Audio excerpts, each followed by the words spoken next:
Sejam bem-vindos a mais um dia da nossa Semana do Turismo de Experiência, Inovação e Criatividade, um projeto patrocinado pela Prefeitura de Belo Horizonte, Belotur.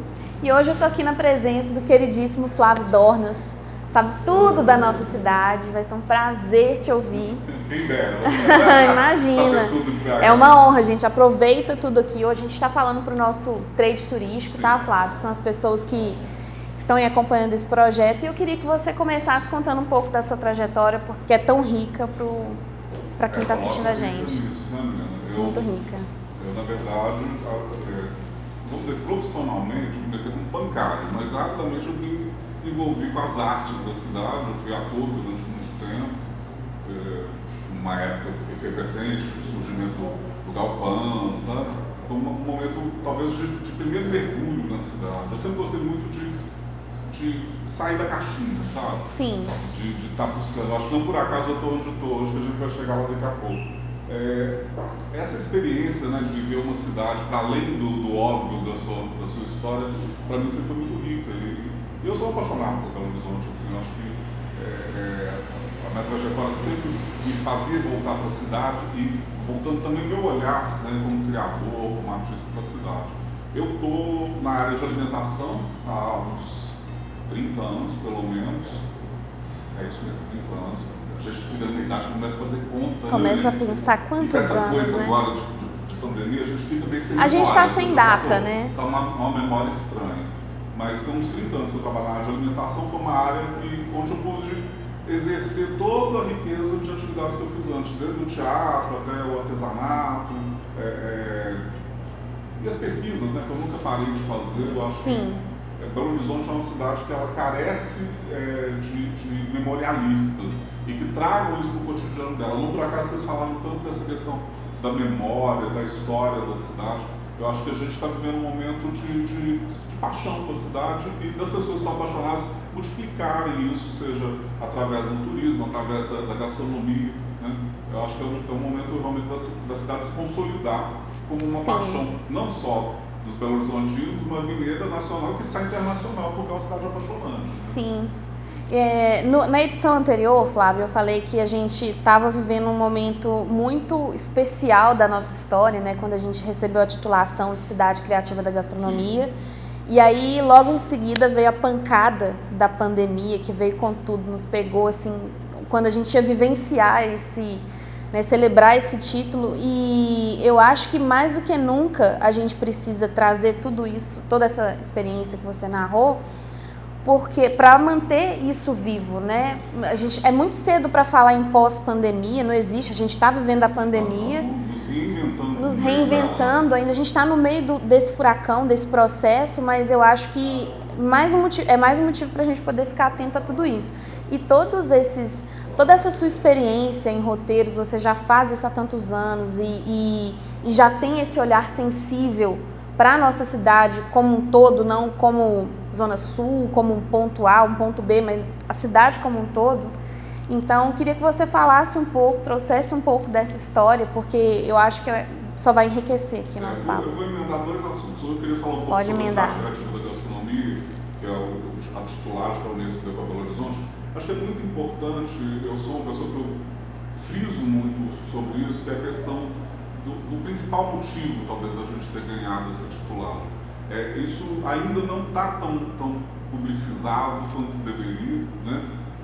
Para mim é um motivo de orgulho pensar, né, que Belo Horizonte conquistou esse título não só pela questão da produção de alimentos nos restaurantes, dos chefes de cozinha, a história alimentar da cidade, mas principalmente pelas políticas públicas relacionadas à alimentação. E isso é uma coisa que diferencia Belo Horizonte mais. Belo Horizonte serviu de exemplo para outras cidades dessas políticas públicas. Elas têm uma coisa que é fascinante, que é a continuidade para além dos partidos, né? Sim. Isso tem uma construção que eu acho que é fascinante, você pensar que virou uma coisa consolidada. É uma herança, né? Que chega, que destrói aquela, como acontece sempre, né? De destruir uma política do gestor anterior. Virou uma política da cidade. Eu acho que é isso que é da grande beleza de ser uma cidade criativa. Acho que o nosso compromisso de seguir com isso, né, é muito grande. Eu acho que trazer a criatividade também, né, para a questão da gastronomia, mas a a criatividade com relação à alimentação das pessoas, de maneira geral, como política pública, alimentação de qualidade, alimentação para todos, né? Eu acho que eu fui cozinheiro, chefe de cozinha durante alguns momentos da minha vida, mas a questão da preocupação do alimento para mim hoje passa muito por essa questão de preocupar primeiro com a qualidade do alimento que a gente está comendo, né? É sempre muito questionável. E segundo, com a possibilidade de alimentação para a população como um todo. Eu trabalhei em restaurantes, né, muito legais, muito conceituados da cidade, mas de um tempo para cá eu tenho voltado a olhar para aqueles que não têm condição de frequentar esse restaurante, para as várias pessoas que não têm condição de ter na sua casa uma alimentação de qualidade. Sim. Esse olhar meu social já vem de alguns anos. Eu trabalhei como professor no Alto Veracruz, formando cozinheiros no início do ano 2000, durante quase uma década eu tive envolvido em projetos desse tipo, e eu vejo que a parte da alimentação é transformadora. Esse olhar meu sobre a alimentação me fez uma postura improvável da alimentação como um local da cidade que está diretamente ligado à nossa alimentação. Você já ouviu falar do Porto Seco de Belo Horizonte? Não. Porto Seco de Belo Horizonte. O que é um porto seco, né? Um porto que não tem água. Não tem água. Por que é porto, né? A região que se desenha entre a Praça da Estação e o local que era o nosso antigo mercado, que é onde hoje é a rodoviária, era o nosso local de comércio. Não por acaso, a nossa Ceasa era ali. Ela muda para o atual local por questões relativas, inclusive, o transbordamento do Arrudas, as inundações que acabavam afetando, né, os lojistas ali.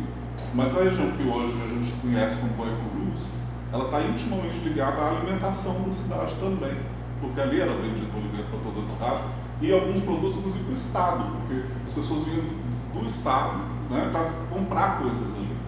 Ali se estabelece não só os comércios, onde os árabes, os italianos, a gente teve fábricas de produtos alimentícios naquela região. Sim. E, para além disso, os vendedores de atacado, de alimento, né? E, no entorno disso, acaba se estabelecendo também as pensões, né? E, por consequência, também a questão do trabalho sexual na região. Nessa região, parece que a cidade, os locais têm DNA, né? Sim. Pode passar décadas que o DNA acaba fazendo aquele local ter uma referência de novo.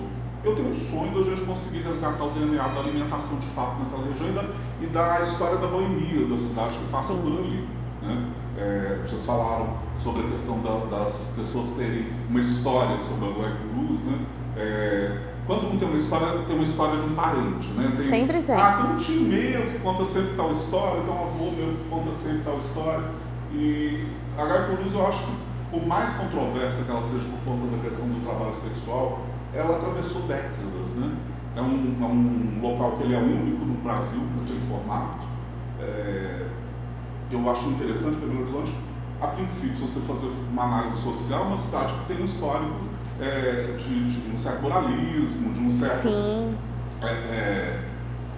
Uma questão religiosa do mineiro. Conservadorismo, né? Mas esse local se estabelece ali com uma continuidade que é meio surpreendente, né?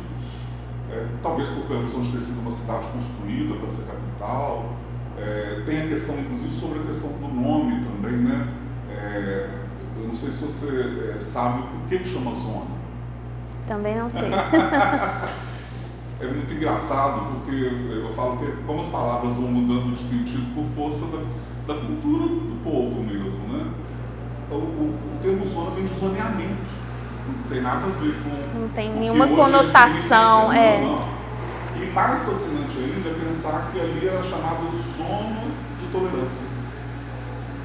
Eu já ouvi falar em zona boêmia daquela região. Antes de zona boêmia era zona de tolerância. Era zona de tolerância. Por quê?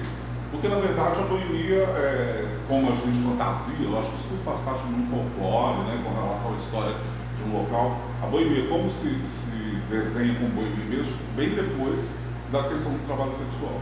Na verdade, a Guaicurus, a região ali, né, nesse primeiro momento, ela é um mercado, né, com lojas grandes embaixo de atacado e pensões em cima para abrigar essas pessoas que vão fazer compras, né? Porto Seco, porque tinha uma movimentação que parecia um porto, constantemente carregando, descarregando ali, né? Um local que tinha muitos homens, né? trabalho sexual se estabelece ali muito cedo. Tem algumas referências históricas do início, que é a Olímpia, que foi uma senhora, uma espanhola, que chegou a ter duas caixas de uma boate e chegou a ter uma outra casa na região, em Cabaré. E depois essas pensões foram se tornando um local onde o trabalho sexual acontecia. A durabilidade disso, como eu disse, é uma coisa estranha em BH. Eu falo que BH criou uma certa tolerância, aí o termo, né? Da tolerância. Desde o princípio, esse termo de tolerância faz parte da construção desse universo ali. Eu falo que a tolerância até mudou um pouco, mas o termo zona ficou. E mudaram a conotação do termo zona. Não é mais zoneamento, é a ver bagunça, tem a ver com outra conotação. Sim. A questão da boemia mesmo, ela acontece, eu estava até fascinado com o cenário do programa aqui, olhando ele agora há pouco. Ela acontece a partir de um ponto que está nesse cenário, que é o Horto. Né? Onde hoje é o Horto, a gente tinha o Bar do Ponto.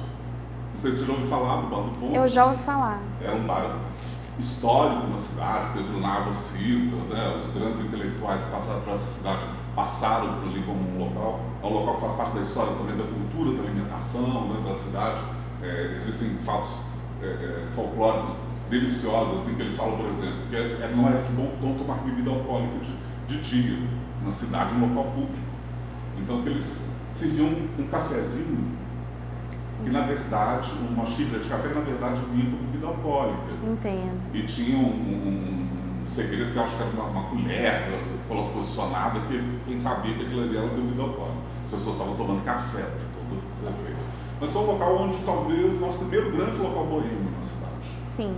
Ali se reuniam para beber, para conversar. Tem momentos interessantíssimos assim, das figuras culturais, dos grandes artistas que vinham na cidade, de irem para lá depois dos shows, depois das apresentações. E num determinado momento esse local fecha. Ele era embaixo de um hotel que tinha ali na esquina. Ele fecha por volta do final dos anos 30. E esse povo ficou órfão de um local para beber e para curtir o que era a boemia da cidade. Mas foi o start para Guaicurus, que até então já tinha essa questão do trabalho sexual, mas os hotéis viram nisso uma possibilidade de começar a brigar esse pessoal. Os hotéis naquela época não eram foco só no trabalho sexual. Né? Os hotéis tinham salões um pouco maiores, onde você tinha mesas e cadeiras, então funcionavam dentro do formato que parecia um pouco os cabarés. Que a gente vê em novela, que a gente vê nos livros do Paulo Amado. Eram cabarés onde as pessoas não iam só em busca do serviço sexual. Elas iam também em busca de diversão, de conversar, de trocar, né? O pensamento político e cultural da época acontecia dentro desses Era espaços. tudo muito efervescente ali, né? Sim. E era um ambiente, entre aspas, né, estritamente masculino. O universo feminino estava ali do jeito com as trabalhadoras do sexo, mas os homens da cidade, os homens do poder daquela época circulavam com muita desenvoltura desses locais. Sim. Né? Na sequência, alguns desses locais foram sendo acrescidos com espaços mais interessantes, como tem a história do Montanhês Dancing, que é um cabaré que está até mencionado no livro do Drummond, né? Mas que todos nós que moramos em Belo Horizonte temos alguém que fala Montanhês. É uma coisa meio assim, meu primo, meu tio, meu avô, né? E agora eu acho que depois da Hilda as pessoas perderam um pouco da vergonha de falar sobre esse passado boêmio da cidade. Falo até com certo orgulho. Eu tenho um pouco de tristeza só de pensar que a Hilda ainda é um pouco injustiçada, porque no pensamento popular a Hilda é uma Paula Aulósio. E a verdadeira Hilda Valentim, né, é uma figura muito interessante. Eu falo que eu acho que a gente deve a ela um pouco do olhar que foi mudando com relação ao Guaicurus. Eu acho que a gente ainda tem questões muito sérias relacionadas ao Guaicurus, no momento onde a gente vive, né, esse radicalismo todo. Sim. Né? Mas a gente não pode esquecer que ali tem pessoas que trabalham para sobreviver. Sim, com certeza. Direto e indiretamente do trabalho sexual. Sim. Né? Mulheres que estão ali por diversos motivos, que precisam daquilo para poder sustentar suas famílias. Normalmente sustentam mais de uma família, às vezes sustentam o próprio núcleo familiar, mas sustentam também os de irmãs, sustentam os pais. É uma loucura. Hoje circulam pela Guaicurus algo em torno de 4.000 mulheres São muitas, né? 30 mil, muitas. Em 30 hotéis. Cada uma tem a sua família, a sua história. E recente, até porque uma delas está produzindo um documentário sobre isso, existe todo um universo em torno delas também que vive indiretamente disso, né? Que são os vendedores ambulantes, que é o próprio comércio local que se beneficia da presença delas ali, né? Quando eu falei do DNA, né? A Guaicurus perde o comércio da Ceasa, porque a Ceasa muda de local, mas o DNA comercial continua ali, e né? não por acaso hoje a gente tem os shoppings populares ali que movimentam gente, um volume de gente absurdo, né? Eu falo que o shopping Uai, ele deve movimentar bem mais que qualquer shopping de lixo da cidade em dinheiro e em presença humana, né? Sim. Durante muito tempo, não sei se ainda tem o título, o Shopping Cidade tinha o título de shopping de maior movimentação humana da América Latina, porque ele é um shopping que as pessoas transitam. Hoje eu olho para o Shopping Uai e penso, gente, eu acho que o Shopping Uai ganha, né? O dia inteiro circulando gente. Então, assim, essa movimentação humana na Guaicurus sempre foi muito rica, ela não mudou, ela voltou, eu acho até que aumentou, né? E há 5 anos atrás, eu migrei da cozinha para Guaicurus de uma forma bem inusitada. Eu tenho uma bisavó que montou, justo na época que começou o pessoal a migrar para lá, no final da década de 30, ela montou um hotel de mulheres na Guaicurus. Foi por sugestão de um amigo, advogado, conta a lenda, né? E por coincidência, o Hotel Magnífico, que é o hotel que ela montou, ele foi construído para ser uma pensão. Recente, eu descobri, graças a um grande pesquisador da cidade, que vou falar nele mais adiante, que o hotel quebrou depois de um ano de funcionamento, e minha bisavó pegou esse hotel há quase 70 anos atrás e transformou num hotel de mulheres. Numa época onde uma mulher, para ter uma ascensão e uma independência financeira, eu estou aqui pensando o quanto ela estava à frente, né? Ela tinha 3 filhos, né? Analfabeta. Mas ali ela conseguiu, né, abrir espaço não só para ela sobreviver, como para outras mulheres sobreviverem. Isso tem a ver com um universo ligado ao trabalho sexual, que é das figuras acolhedoras, que em alguns casos são interpretados como os cafetões, né? Depende de como essa relação se estabelece, mas eu falo que hoje, dentro do universo da Guaicurus, o cafetão é uma coisa folclórica, né? Recente, uma das ativistas da região, numa entrevista, falou, perguntaram para ela quem é o cafetão da região, né? Ela falou, olha, pensou, os cafetões de hoje são as famílias da gente. Né? A gente vive para poder passar o dinheiro para eles, para ajudá-los. Então, por mais que as pessoas venham para Guaicurus com muita fantasia, com muita cultura equivocada, construída através da literatura, do cinema, né? E do preconceito, existe ali um universo muito rico, né? E um universo humano real, de verdade, assim, para além da literatura, para além das fantasias. É nesse ponto que eu queria chegar, porque assim, quando você idealizou um roteiro ali naquela região e infelizmente não tive a oportunidade de participar, mas foi feito esse roteiro ali voltado no momento em que a gente não tinha esse olhar para Guaicurus. Estava começando, né? Por conta tinha uma curiosidade muito grande de entender qual era o cenário desse romance. Né? Desse romance.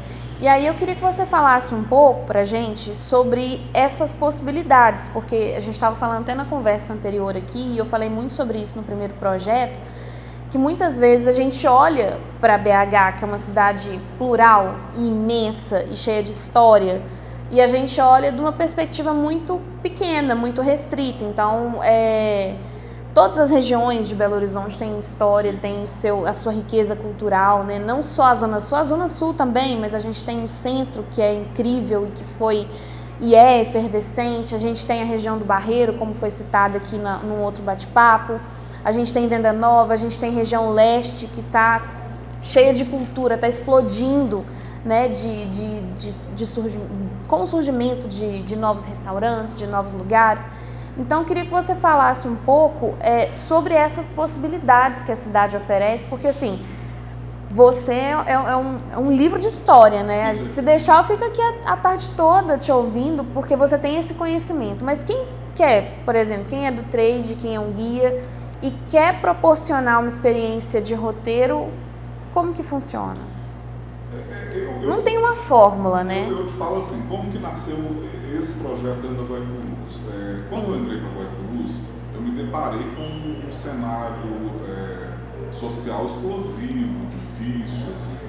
E uma das minhas maiores preocupações foi tentar entender de fato aquilo para além dos meus preconceitos, para além da minha concepção que poderia chegar totalmente equivocada ali, ouvindo as pessoas que de fato faziam parte daquela história, principalmente as mulheres, que são tão pouco ouvidas, né, na sociedade. Sim. Imagina nesse e ali contexto, naquele contexto, né, pior. E foi fascinante, né, eu ouvir a Guaicurus e conhecer a Guaicurus pela voz delas. Num determinado momento, eu percebi que a gente tinha, através da oportunidade de levar pessoas ali para conhecerem a região, uma oportunidade de trazer outros olhares, né, de construir uma rede, inclusive, para apoiá-las, para ajudá-las. É interessante porque esse passeio não nasce exatamente de mim, nasce por demanda. Teve um grupo de senhoras que estavam fazendo uma visita a Caiaca. Eu vou fazer uma visita turística ao Caiaca. Uma pessoa da família de uma delas, que é da área de alimentação, me ligou, sabia que eu estava no Guaicurus, falou: Flávio, elas gostariam de conhecer Guaicurus. Eu já vinha pensando nessa possibilidade, né? E eu falei: não, vamos fazer uma experiência. Na época, uma das maiores preocupações, eu acho que ainda né? Existe uma linha muito tênue nesse turismo que eu chamo de experiência social, entre essa experiência turística de viver, né, um local da cidade que socialmente tem um contexto muito diferente, e a questão do zoológico humano, que é super delicado. Houve desde o princípio uma preocupação de não ter, de não cair nesse tipo de cilada do jogo. Que é muito fácil, né? Mas eu falo que até desde o nascimento a coisa já caminhou para uma coisa que foi muito fascinante, porque houve um interesse muito de mulheres para conhecer. Os homens têm acesso ao Guaicurus, né? Em algum momento da vida dos homens eles passam por ali, por mais que neguem, por mais que falam que nunca foram, mas sempre tem uma história. As mulheres não, é um local que é um território meio proibido, né, para as mulheres. Louco, né? Um território que é dominado por mulheres, né? Coisa da sociedade patriarcal. E é interessante pensar que um grupo de senhoras me pediu essa primeira visita, né? Ali já no princípio ficou claro que era importantíssimo a gente trazer, né, as trabalhadoras para conversarem com essas pessoas também, né? As pessoas queriam conhecer, né, e entender como que era aquela realidade. No início a gente fazia uma parte histórica, porque eu acho que a gente tem, como eu falei, a necessidade de fortalecer a história do local, né?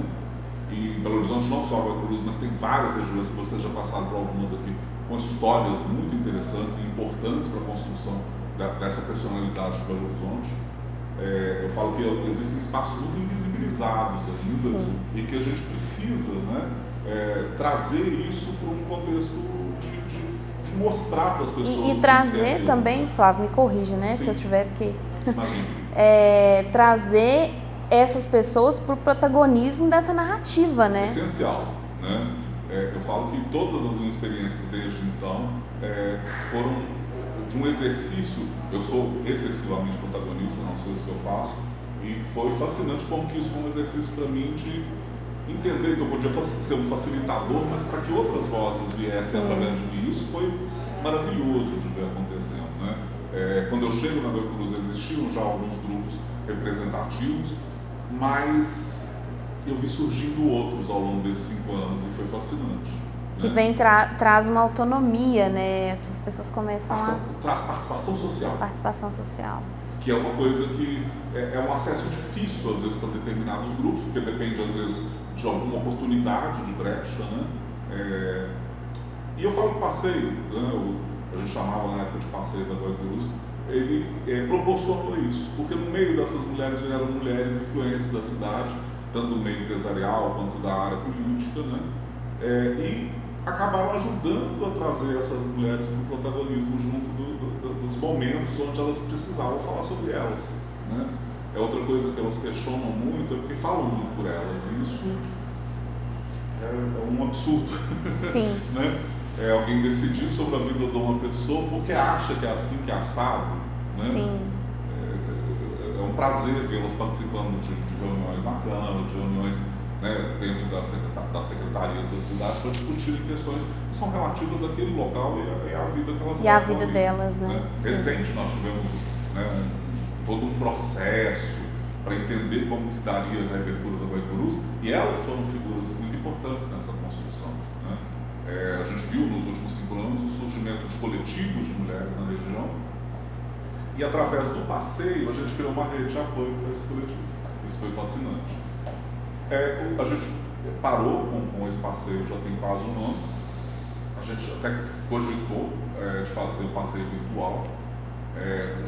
Eu fiquei com passeio organizando passeio por 1 ano, mais ou menos. Depois eu entreguei esse passeio para um coletivo de mulheres da Guaicurus e passei a fazer só a parte histórica e elas coordenaram, até porque era um passeio cobrado, né? E eu entendi que esse dinheiro tinha que reverter para elas, entendeu? Uhum. Esses coletivos, eles têm um papel na região de apoio, de sororidade mesmo de mulheres com mulheres, que é maravilhoso de ver acontecendo, né? Normalmente elas vêm de outras cidades ou são clandestinas nesse viver, então tudo que acontece às vezes com elas ficam muito solitárias, né? Seja uma questão médica, uma questão policial, tem várias possibilidades de acontecimentos ali, onde elas estão sozinhas. E eu, nesses 5 anos, vi surgir, através desses apoios, esses coletivos. Eles acabaram se transformando em organizações mesmo, que a gente já começa a recorrer quando tem alguma situação delicada na região, e elas começaram a ter um apoio delas mesmas, o que é fascinante, e também através dessa possibilidade de diálogo com a cidade, né? Gente, eu vou fazer um gancho aqui na fala do Flávio, pensando nas inúmeras possibilidades e quantas coisas surgiram a partir da criação desse roteiro, né? E tudo isso que o Flávio está falando aqui, eu acho que é muito importante, porque muitas vezes a gente fala sobre turismo de experiência, e fica uma palavra muito solta, né? A experiência, ou a gente acha que qualquer coisa é experiência. Claro que tudo pode ser uma experiência, mas eu acho que tudo tem que ser pensado, e esse cuidado com quem está por trás, na verdade não é por trás, quem está à frente dessa história, eu acho que é o grande diferencial de tudo isso que você está falando aqui. Tem uns termos até que foram muito usados nos últimos anos que envolvem um pouco essa questão, né? A gentrificação, que é provocada às vezes por uma invasão desses territórios, né? Um passeio pode ser uma invasão, se não tiver responsabilidade social, né? Ele pode provocar uma revolução do mal. Sim. Né? A gente viu isso acontecer no Pelourinho, a gente viu isso acontecer no Sul, a gente viu acontecer em vários locais do mundo onde locais que até então pertenciam a um grupo social, eles foram invadidos por outro grupo que transformou aquele local num outro local porque acharam que aquilo era muito legal. Então essa preocupação que as pessoas constroem o local é uma responsabilidade social de quem constrói um roteiro, né? Sim. E os impactos que isso provoca. Eu tenho esse olhar desde a questão da gastronomia, porque eu falo assim, a gente tem experiências maravilhosas em Minas de festivais que transformaram cidades, né? Festivais de gastronomia que transformaram cidades. Mas a responsabilidade que as pessoas têm quando criam, né, um projeto, um processo desse, com os locais, com as pessoas que vão estar ali para além daquele momento, daquele festival, é muito sério, né? Sim. Os impactos, mas também a herança que o projeto legado, desse pode né? deixar, o legado que o projeto desse pode deixar. Eu acho que ter um olhar de construção, ele tem que ser, hoje, não tem mais espaço para ir responsabilidade social nesse sentido, né? Imagina o meu drama na Guaicurus com relação à questão do zoológico, né? A questão do trabalho sexual já é tão estigmatizado. Sim. Né? Não era e nunca foi a ideia de reforçar. Tudo que essas mulheres menos precisam é de mais um olhar estigmatizado ali sobre o dia a dia delas. Então, assim, né? Hoje, essa conclusão que a gente chega de que foi um período transformador e construtor, né? Ele é muito interessante, sabe? Eu acho a gente pensar que hoje tem muita gente que fez esse passeio que tem um olhar diferente sobre aquele local e que, de certa forma, propaga isso, né? Poder viver Belo Horizonte de uma forma para além das fronteiras dos nossos preconceitos e da obviedade da cidade, da superficialidade da cidade, é uma experiência única. Eu acho que Belo Horizonte é criativa, também, não só da gastronomia, mas ela é criativa também nessas possibilidades de experiência, né? Uma cidade nova, uma cidade que tem pouco mais de 100 anos, e que isso em história de cidade é muito pouco, né? Mas ao mesmo tempo uma cidade de uma riqueza urbana e de uma riqueza de possibilidades de experiências muito grande. A Guarulhos, ela se coloca no primeiro momento da construção da cidade como uma periferia da cidade, mas apesar dessa periferia ter avançado para tanto além da contorno, né? Sim. Eu falo que a periferia social ela permanece na Guarulhos. E isso é uma preocupação que eu acho que a gente tem que ter, porque como qualquer outra pessoa dessa cidade, essas pessoas merecem infraestrutura urbana, segurança, né? Acesso digno, né? Não, a gente tem, no dia a dia ali, a gente vê exatamente que por conta de estigmas, aquele local é um local que ele não recebe esses olhares. Isso é preocupante, eu acho, né? Faz parte da sociedade moderna, do capitalismo, mas eu acho que a questão da pandemia tem, inclusive, evidenciado muito essas diferenças sociais, né? Sim. E acho que a gente tem que trazer uns olhares, né, para isso e para as construções que a gente faz nesses locais. O momento é de transformação, é de reconstrução de negócios, de construção de relações entre as pessoas. De reflexão, né? E eu queria partir agora da perspectiva dos desafios, né? A gente está falando em pandemia aqui, inclusive falei com o Flávio antes dessa conversa, a gente na primeira edição, que está disponível aí quem quiser assistir, a gente falou bastante sobre a pandemia, a gente continua na pandemia, como eu falei, a gente ainda não existe pós-pandemia novo normal ainda, a gente está vivenciando e é impossível a gente ter um olhar muito certo de dentro desse momento que a gente está vivendo, porque a gente está vivenciando ainda essa situação, como você pontuou, negócios estão sendo transformados, vidas estão sendo transformadas e impactadas por tudo isso que a gente está vivendo, e, consequentemente, essas experiências também.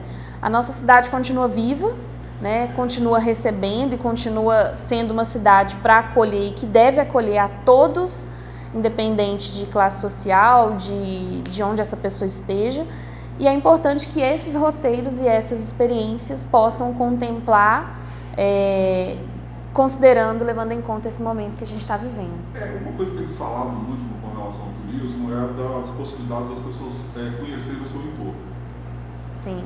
E é fascinante pensar como as pessoas de Belo Horizonte conhecem pouco, não só Belo Horizonte, Sim. mas o entorno de Belo Horizonte, né? Esse olhar de vivenciar a sua cidade por uma perspectiva que até então você não tinha visto, ou em regiões que até então você não tinha visitado, é de uma beleza que você não imagina. E dá uma questão de pertencimento, né? Sim. A gente vive um momento que a sociedade tem uma necessidade tão grande, né, de fazer parte, de pertencer. E nós mineiros temos, né, muito isso, né? Assim, a gente gosta a gente conta da nossa cidade com orgulho, a gente enaltece a nossa cidade com orgulho. E eu acho, assim, pelo menos, inclusive falei isso na primeira edição e vou repetir. Eu tive a oportunidade de conhecer o Viaduto das Artes pelo projeto anterior e eu me senti constrangida de nunca ter passado naquele lugar e olhado para aquela coisa incrível que tem ali, que é o Viaduto das Artes, que é gratuito, que é acessível, que está ali e que representa e que tem tanta força na nossa cidade. E a sensação é essa, de constrangimento. Porque a gente passa por vários pontos da cidade, várias vezes, não observa a cidade, não vivencia a cidade com esse olhar de turista mesmo na própria cidade. E não é nem de turista, na verdade, é de uma pessoa que mora aqui, que deve ocupar essa cidade, né, verdadeiramente. Então, isso que você falou é muito interessante, porque tem vários lugares ainda que eu não conheço. Conheci vários parques aí com a Gazi, também no passeio da Isabela, que eu mencionei aqui. E foi, assim, incrível. E cada vez mais Quando eu penso que eu conheço Belo Horizonte, eu descubro um novo local, eu falo não conhecia nada. E aí você fala, não conheço nada. É uma cidade imensa, uma das maiores metrópoles do Brasil, né? E ela está sempre crescendo, né? Eu tive chance de ir em bairros muito novos, mas já com histórias inacreditáveis, assim, né? Bairros que nasceram de ocupações e hoje são bairros onde tem hortas urbanas, onde tem produção de alimento que já está chegando na cidade, e alguns bairros que se tornam tão interessantes que parecem cidades independentes. O Barreiro já teve, é uma coisa fascinante, né? E eu falo isso, eu acho que a gente tem que entender que às vezes a gente se coloca de uma forma da cidade muito dentro de um quadradinho ali. Né? Um passo para fora daquilo é quase como ir para outro país. Sim, sim. Eu acho que o Belo Horizonte está vivendo um momento de se apaixonar cada vez mais pela cidade. Eu acho que é um processo que o Carnaval evidenciou muito. Sim. Né? Para mim, que sou Belo Horizontino, moro no centro de BH, que vivo o Carnaval tantas décadas, poder acompanhar toda essa transformação e ver a cidade não só se abraçando, mas sendo abraçada por pessoas que vêm aqui. Né? Uma cidade que a gente sempre lutou muito para que ela deixasse de ser uma cidade dormitório, né? Ver essa cidade se tornando uma referência de possibilidade de experiência é maravilhoso. Assim. É incrível, né? E aí a gente tem esses desafios, eu queria que você falasse um pouco, porque é difícil, né, Flávio, a gente entender, porque são tantos. Mas queria que você falasse um pouco sobre os desafios desse tipo de roteiro, desse tipo de experiência e também levando em conta não só o que a gente já tinha antes, né, de barreira, mas agora esse momento da pandemia. Olha, eu acho que o primeiro desafio, a gente até falou dele, que é o respeito pelas pessoas do local, né? Não tem mais espaço para um tipo de experiência que não tenha não só o respeito, mas o envolvimento dessas pessoas no próprio projeto, né? Elas têm que se empoderar dessas experiências, elas vão falar daquele local melhor do que qualquer outra pessoa, né? A outra questão, como eu falei, o maior desafio também é entender quais as possibilidades que uma experiência dessa pode trazer, não só para quem vai como turista, mas também para quem permanece ali, né? A gente tem falado muito da questão da economia circular, né, do fortalecimento da economia do entorno da gente, pensar do potencial que a gente tem como consumidor, né, de interferir no nosso entorno. E eu acho que essas experiências de conhecimento de novos roteiros também estimulam isso, porque a gente tem, em cada local desse, a gente tem núcleos comerciais muito personalizados, muito específicos, né? A Guaicurus, como eu disse, ela tem um histórico de alimentação que, de uma certa forma, ele permaneceu também, né? A gente tem um hotel que fornece refeição, que é uma mulher muito tradicional da região, que é a Anice, faz uma comida deliciosa. Eu, quando como lá, morro de saudade das minhas avós, porque a comida parece muito. Mas a gente viu surgir ali, por exemplo, uma Chinatown, né? Controversa, o meio empresarial de Belo Horizonte olha com muita preocupação essa ideia da invasão oriental. Eu falo que quando a gente começa a observar o mundo, é uma coisa inevitável, né?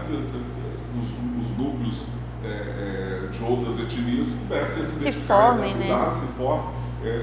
Meu sonho é ter um portal chinês na Oiapoque, porque quando a gente entra ali, a gente já sente que está entrando num universo meio asiático. A gente tem restaurantes hoje asiáticos ali inacreditáveis, né?